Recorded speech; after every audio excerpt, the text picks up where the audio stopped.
Backstage Pass, Institute of Gaming. For more details, contact 7093965965965.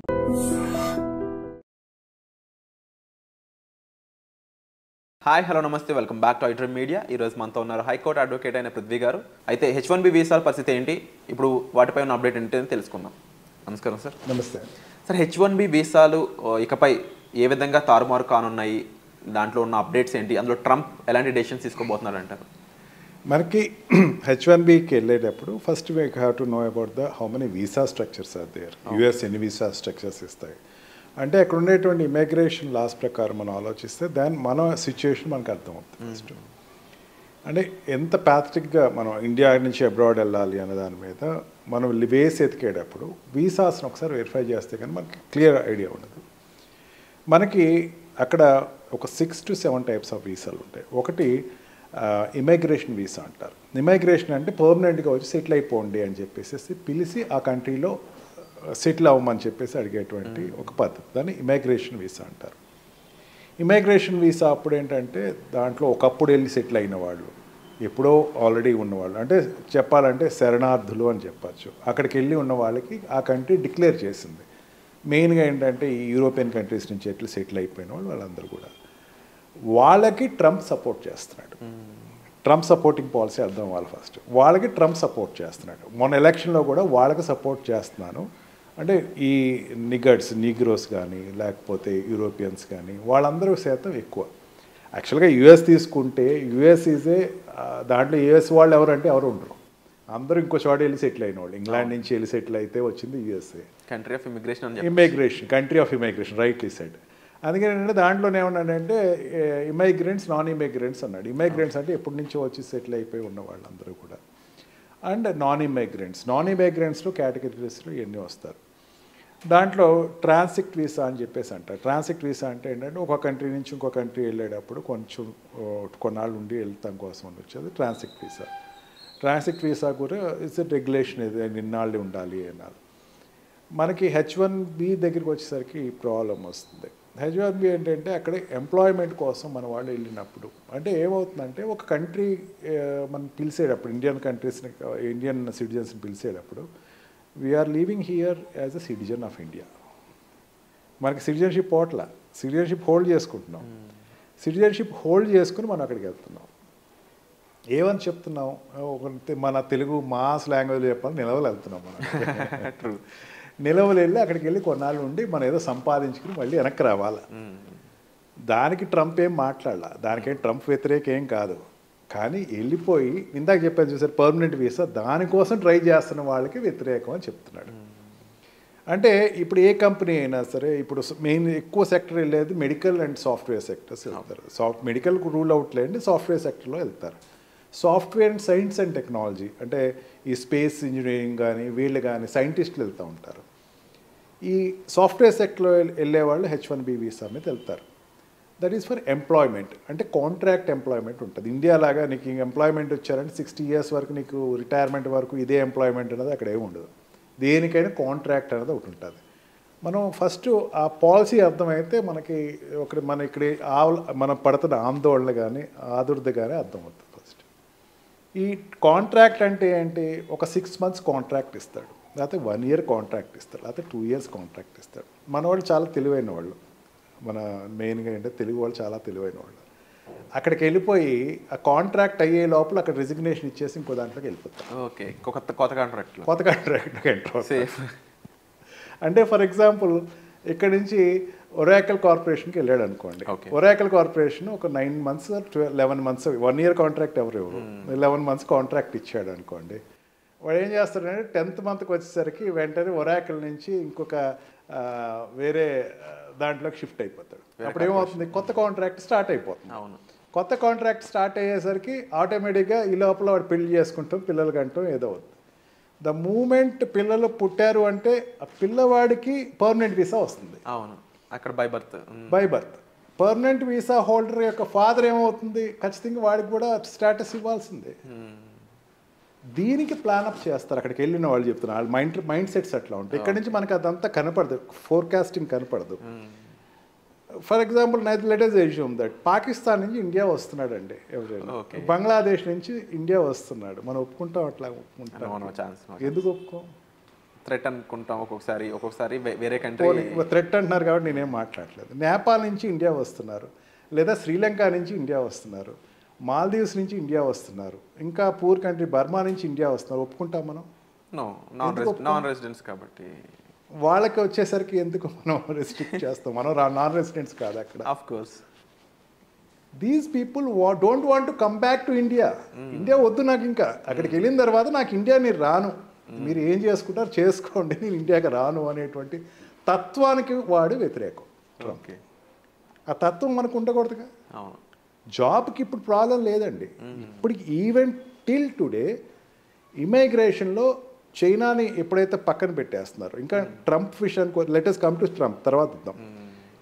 ఇండియాకి వచ్చేసరికి చాలా అడ్వాంటేజ్ పొజిషన్లో ఉంటుంది అక్కడ అబ్రాడ్ వెళ్ళే యూరోపియన్ కంట్రీస్ కాకుండా. యూరోపియన్ కంట్రీస్ అంటే they are sisterly countries, European countries American countries hand in hand.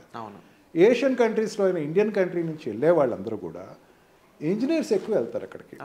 Engineers వెళ్ళినప్పుడు ఏంటంటే అక్కడ ఉండేటువంటి జాబ్ ఆపర్చునిటీస్లో ఏదైతే ఉందో అక్కడ ఉండి వాళ్ళు జాబ్ చేసుకుని 6 months అయింది, 1 year అయిపోయింది, నువ్వు come back to India, there is no problem for you. పిల్లలు పుట్టారు, settle there is for them also no problem.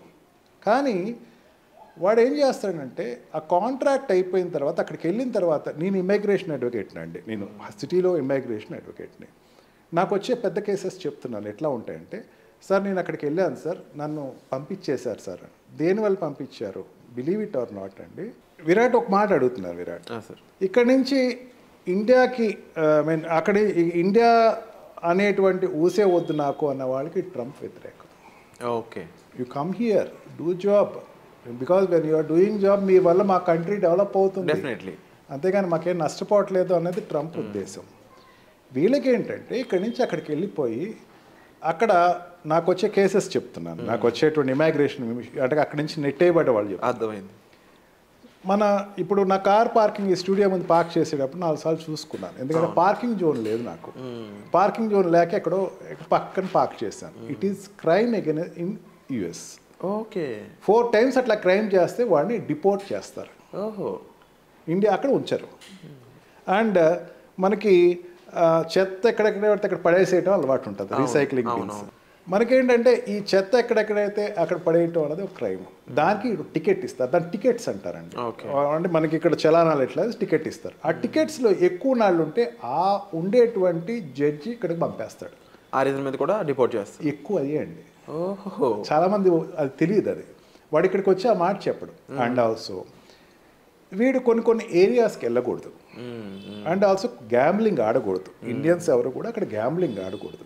Boozing చేస్తే మనకి డ్రంక్ అండ్ డ్రైవ్ కామన్, కానీ అక్కడ డ్రంక్ అండ్ డ్రైవ్ చాలా సీరియస్. ఇవన్నీ పారామీటర్స్ ఉంటాయండి. వాడిని అక్కడి నుంచి డిపోర్ట్ అవుతాడు ఇండియాకి.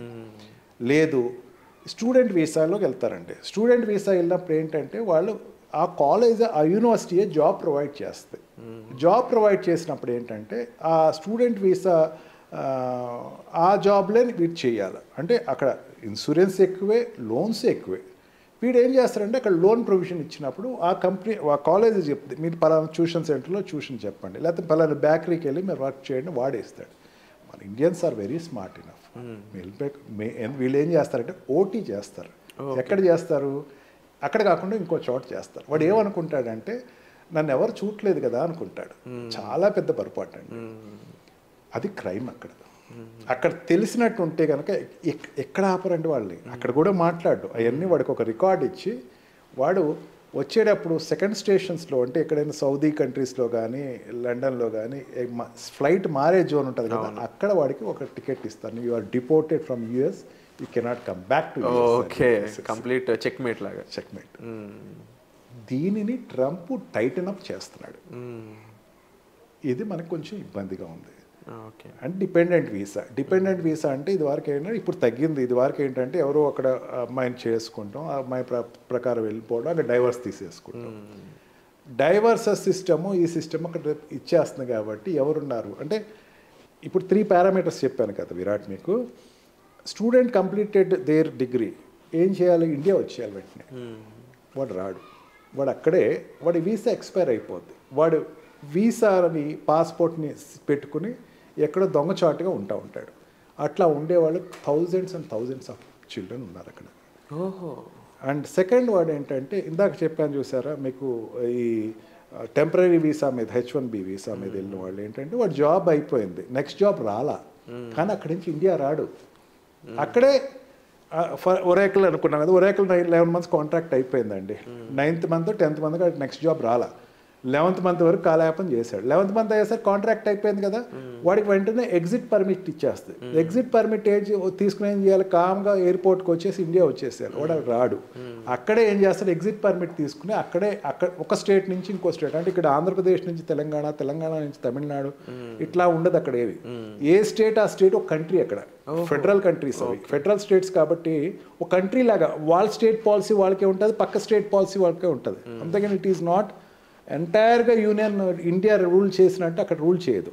ఆ ఫెడరల్ స్టేట్స్లో ఏం చేస్తాడంటే వాడు ఈ స్టేట్ నుంచి తప్పుకొని ఇంకొక స్టేట్కి వెళ్ళిపోతాడు, పాలసీస్ అనుకూలంగా ఉన్న స్టేట్కి వెళ్ళిపోతాడు. వాడికి తెలియదు డెస్టినీ, వాడు వెళ్ళిపోతాడు అంతే. అక్కడ ఏదో ఒకటి దొరకపోదా, మనకి ఎక్కువ ఫిలిం నాలెడ్జ్లోనే ఉంటాం కదా మనందరం, ఏదో జాబ్ దొరకపోదా, ఎవడో హీరో వస్తాడు వచ్చి మనం సేవ్ చేస్తాడు, అక్కడికి వెళ్ళిపోయి వాళ్ళందరినీ వెనక్కి పంపించేస్తాను అని ట్రంప్ ఇచ్చినటువంటి ఒక స్టేట్మెంట్. ఓకే, సో ఇది మనకి ఇబ్బందికరంగా మారే ఛాన్సెస్ చాలా. ఇప్పటివరకు ఏంటంటే ఈ గవర్నమెంట్ వాళ్ళు ఏమంటారంటే దీనివల్ల ఏమవుతున్నారు, యాక్చువల్గా మెసిబీస్ అండ్ ఈ నిగర్స్ వీళ్ళందరికీ మన వాళ్ళు ఏం చేస్తున్నారు, అక్కడ చిన్న చిన్న ఉద్యోగాలు చేస్తున్నారు. చిన్న చిన్న ఉద్యోగాలు అంటే వీడు ఏం చేస్తున్నాడు, ఇక్కడ ఐఐటి రాలేదు, ఎన్ఐటి రాలేదు, పెద్ద ఇంజనీరింగ్ కాలేజ్లో జాయిన్ అవుతాడు విరాట్. జాయిన్ అయిన తర్వాత అక్కడికి వెళ్ళి జాబ్ చేస్తాడు. వీడి ట్యాగ్ లైన్ ఏంటి, ఐఎమ్ ఎన్ ఇంజనీర్. +2 తర్వాత ఏంటి 4 years అంటే +6 వీడు ఇంజనీరింగ్లో ఉంటాడు. ఆ జాబ్కి ఎవరు వెళ్తాడు, 10th class పోయినోడు వెళ్ళే జాబ్స్కి వీడు వెళ్ళి కాంపిటేటర్గా కూర్చుంటాడు. వాడు ఏమవుతుంది, వాడికి ఈడ్చుకొస్తే ఎంతమంది ఉన్నారు, 10 కోట్ల మంది జనాభా. అది ఆ జనాభాకి మనోడు వెళ్ళి కాంపిటీషన్గా ఉంటున్నాడు. వాళ్ళని వెనక్కి పంపించేస్తాను, వాళ్ళని ఇక్కడ ఉండనివ్వను అని ట్రంప్ తీసుకున్న ఒక సిద్ధాంతం. వాళ్ళ సైడ్ నుంచి చూసినప్పుడు ఇందులో ఎటువంటి తప్పు కానీ ఎక్కడా లేదు. అండ్ డెఫినెట్లీ దీనికి సంబంధించి ఇంకా ఎంతో ఇన్ఫర్మేషన్ అనేది మనం షేర్ చేయాల్సి ఉంది సార్. అండ్ డెఫినెట్లీ ఇలాంటి ఇన్ఫర్మేషన్ కోసం మీరు డిస్ప్లే అవుతున్న నెంబర్స్ కాల్ చేసి సార్ మీరు డైరెక్ట్గా కన్సల్ట్ చేయొచ్చు. అండ్ తప్పకుండా మీకు రైట్ ఇన్ఫర్మేషన్ అనేది ఇవ్వడంలో సార్ ఎప్పుడు ముందుంటారు. ఇక దీనికి సంబంధించి ఇంకా ఎన్నో ఎపిసోడ్స్ మీకు కావాలనుకున్నట్లయితే కామెంట్ సెక్షన్లో వీటిపై మీ అభిప్రాయం మెన్షన్ చేయండి. Thank you so much. Thank you.